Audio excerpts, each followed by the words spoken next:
Hello friends, welcome to my channel, Quiz and Storyline.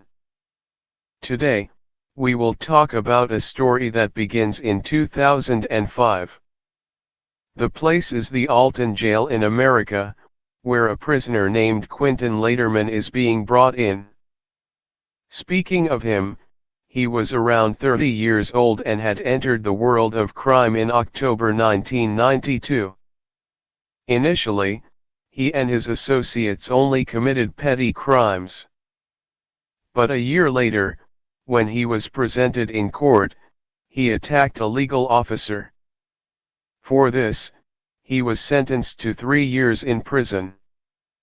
However, he completed only 1 year of his sentence and was released in 1994. At that time, he was just 19 years old.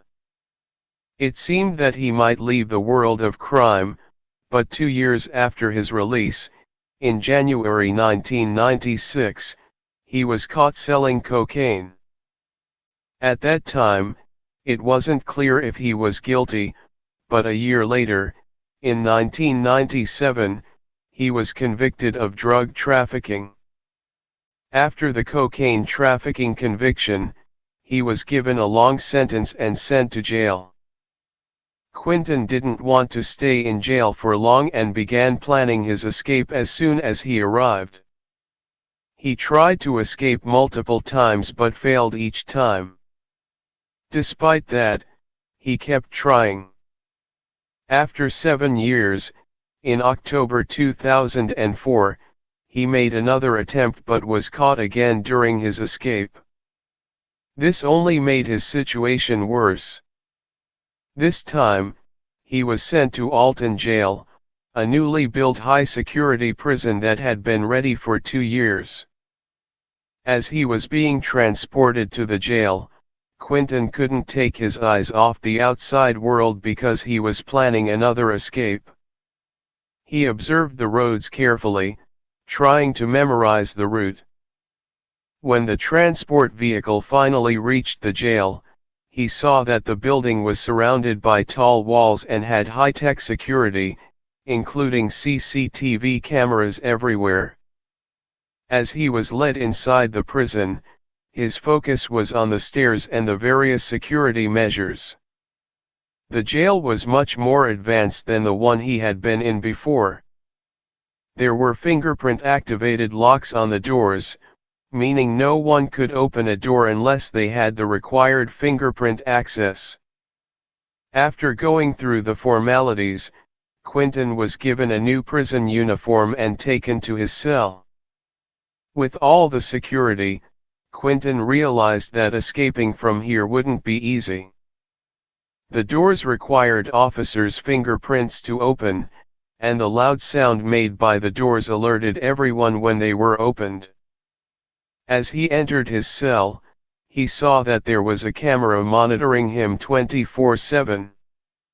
After a while, Quentin turned off the camera, not because he was planning something at that moment but to test how long it would take for the guards to reach him.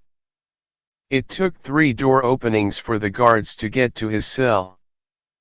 When they asked him why he tampered with the camera, he claimed he didn't know what had happened and was just fiddling with it.